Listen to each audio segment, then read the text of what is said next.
Everyone, কেমন আছেন? আমি ভালো আছি। আজকে আপনাদের সঙ্গে শেয়ার করছি এরকম বড় বড় চিংড়ি মাছের ভুনা। তো প্রথমে আমি কড়াইটা জ্বালিয়ে দিয়ে তেলটা গরম করব। দেখুন তেল গরম হয়ে গেছে। প্রথমে আমি এখানে একটা পেঁয়াজ কুচি কুচি করে রেখেছি, বেরেস্তা করে নেব। আমি ডিমের কোরমা করেছিলাম, তাতে ওই পেঁয়াজটা একবার বেরেস্তা করে নিয়েছিলাম, একটা ছোট পেঁয়াজ। খেতে এত ভালো হয়েছিল। আমি বেরেস্তা খুব একটা পছন্দ করি না।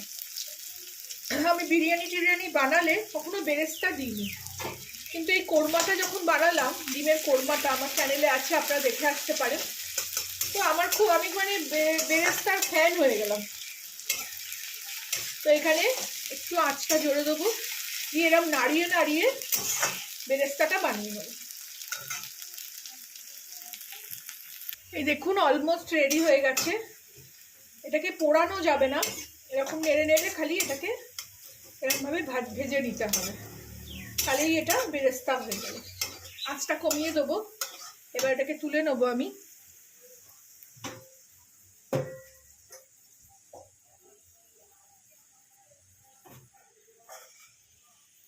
একদম তেলটা ছেঁকে নিয়ে তুলতে হবে, তাহলেই একদম এটা ঝুরঝুরে হয়ে যাবে। এই তেলটাতেই আমি চিংড়ি মাছটা এবার ভেজে নেব। এটা একটু ঠান্ডা হোক, অল্প করেই তো, মাছ তো বেশি নেই, তো অল্প করেই হচ্ছে। চিংড়ি মাছটায় আমি নুন লাগিয়ে নিয়েছি।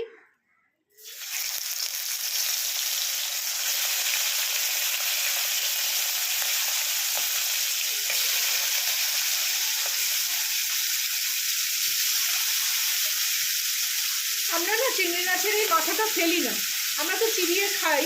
আমি অনেককে দেখছি যে চিংড়ি মাছের এই মাথার খোলাটাও ফেলে দেয়, কিন্তু আমরা তো ওটাকে চিবিয়ে চুষে খাই বলে আমি অন্তত ফেলি না। আমি খুব ভালোবাসি চিংড়ি মাছের। এরকম মাছ অত না খেলেও চলে। ছোটো থেকে কি, ছেলে যখন ছোট ছিল, ও চিংড়ি মাছ খেতে খুব ভালোবাসতো। তো ওই চিংড়ি মাছ খেতে যেহেতু ভালোবাসতো, আমি মাছটা খেতাম না, মাছটা ও খেত, মাথা লেজ সব চিবিয়ে আমি খেতাম তখন। তো এখন তো বড় হয়ে গেছে, এখনও সেই আদতটাই আমারও আছে। বেশিক্ষণ না, এই যে চিংড়ি মাছটা লাল হয়ে গেলেই তুলে নিতে হবে, বেশিক্ষণ ভাজা যাবে না। চিংড়ি মাছ বেশি ভাজলে শীতে হয়ে যায়, চামড়া হয়ে যায়। এইটা এক পিঠ দিয়ে আমি তুলে দেবো। এই দেখুন ভাজা হয়ে গেছে চিংড়ি মাছটা, আমি এবারে তুলে নেব।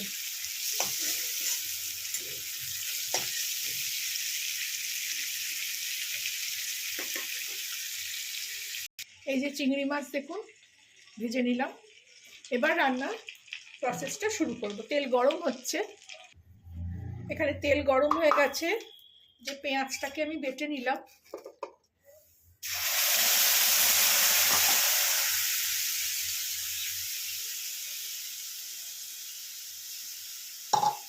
এবার পেঁয়াজটাকে একদম ভালো করে কষিয়ে নেব। আঁচটা একটু জোরে দেবো।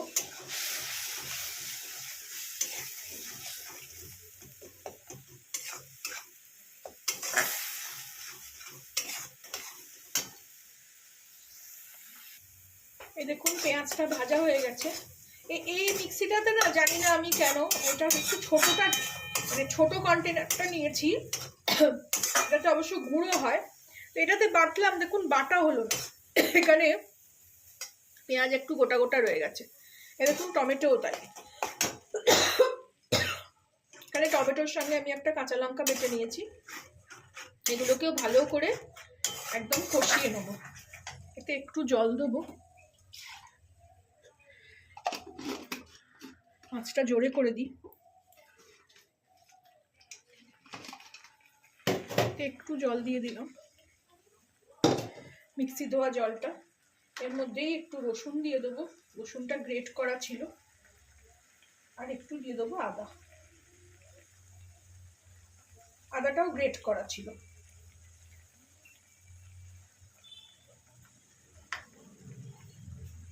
দুটো লঙ্কা আমি টমেটোর সঙ্গে গ্রেট করে মানে পিষে নিলাম। এত ঝাঁঝ যে আমার কাশি এসে গেল। এটাকেই এরকম ভাঙতে ভাঙতে আমি এই পুরো জিনিসটা কষিয়ে নেব। একটা টমেটো আমি কেটেও নেব।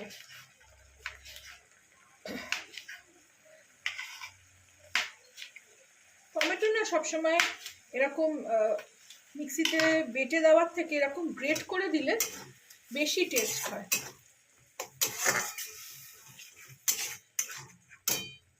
এখানে একটু রসুন আর আদা সেটা দিয়ে দেবো, দিয়ে এটাকে ভালো করে এখন কষাবো। জল অনেকটাই আছে, আর একটু দিই। এর মধ্যে শুকনো মশলাটা দিয়ে দেবো।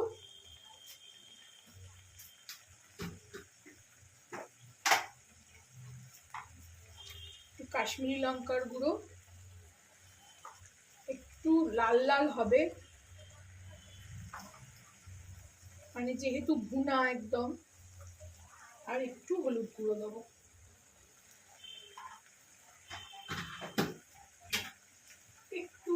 একটু স্বাদ মতন চিনি দেবো।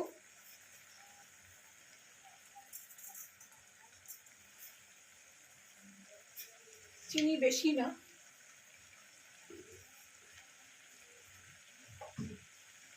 দিয়ে এটাকে এবার ভালো করে কষবো, একদম তেল ছাড়া অবধি কষবো।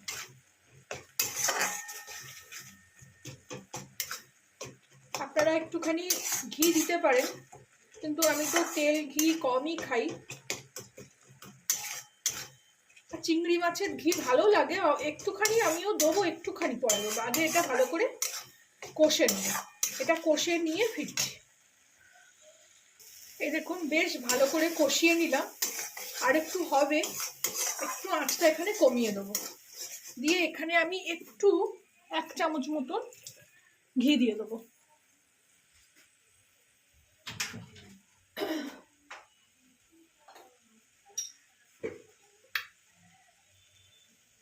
দেখুন অলরেডি তেল ছাড়ছে। আমি এই ছোট চামচের 1 চামচ শুধু ঘি দিয়ে দিলাম। এইসব জিনিস তো রোজ রোজ করি না, তো যখন করি একটু ভালো করে করলে ভাল লাগে।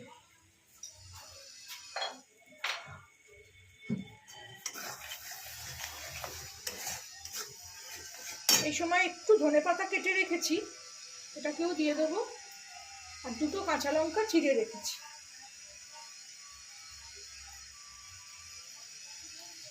দিয়ে এবার এটাকেও কষাবো। দেখুন কি সুন্দর দেখতে লাগছে। এখানে দেখুন ভালো করে ভোনা হয়ে গেছে। এটাকে খুব ভালো গন্ধ ছাড়ছে। এর মধ্যে এবার একটু আমি জল দিয়ে দেব।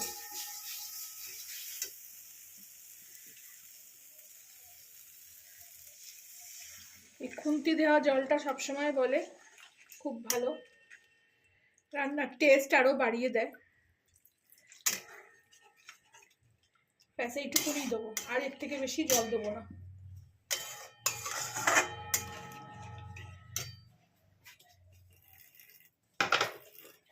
এবার একটু নুন দিয়ে দেবো স্বাদ মতো।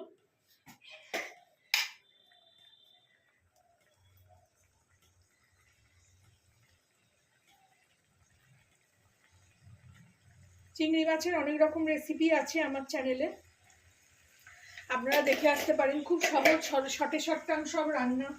চিংড়ি মাছের মালাইকারিও আছে আমার চ্যানেলে। চিংড়ি মাছ খেতে আসলেই আমরা খুব ভালোবাসি। মেয়ে অত ভালোবাসে না, ছেলে আর আমি। কিন্তু আমাদের আবার ইউরিক অ্যাসিড জন্য বেশি খাওয়াও যায় না। তাও তো টমেটোটা শীতকালে খাচ্ছি একটু। কি সুন্দর কালারটা এসছে। এটাকে আঁচটা কমিয়ে এবার আমি মাছগুলোকে দিয়ে দেবো।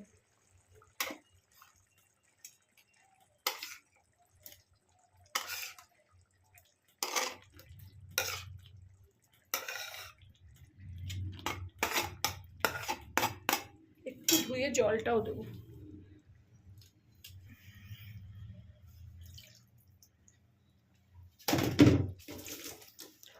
এবার একটু এটা ফুটবে চিংড়ি মাছ দিয়ে।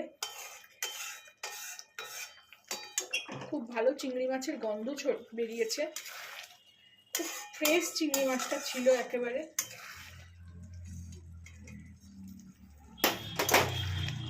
চিংড়ি মাছ দিয়ে বেশিক্ষণ রান্না করার কিছু নেই, এটা একটু কম আঁচে হোক, তারপরে বেরেস্তাটা দেব। দেখুন রেডি হয়ে গেল আমার চিংড়ি ভুনা, কি সুন্দর দেখতে হয়েছে,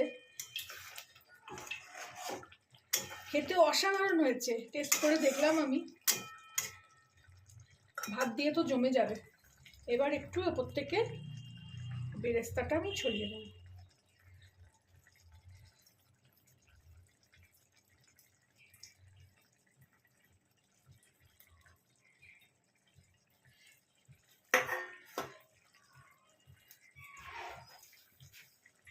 রেডি হয়ে গেল আমার চিংড়ি ভুনা রেসিপি। ভাত দিয়ে তো অসাধারণ লাগবে। আমি যেভাবে শেয়ার করলাম আপনারাও বানাবেন। ভালো লাগলে আমার চ্যানেলটাকে একটা লাইক, শেয়ার অ্যান্ড সাবস্ক্রাইব করে দেবেন। আমি দেখছি কিছু মানে অনেকে দেখছেন, অনেক ভিউ আসছে, কিন্তু লাইক আসছে না। প্লিজ একটা লাইক দিতে ভুলবেন না। লাইক দিতে, দেখছেন জিনিসটা যখন, একটা লাইক দিতে কি অসুবিধে, তো প্লিজ প্লিজ একটা করে লাইকও দিয়ে দেবেন। এটা এবার হয়ে গেছে, বন্ধ করে দেবো। এবার এটা আমি সার্ভ করে নেব।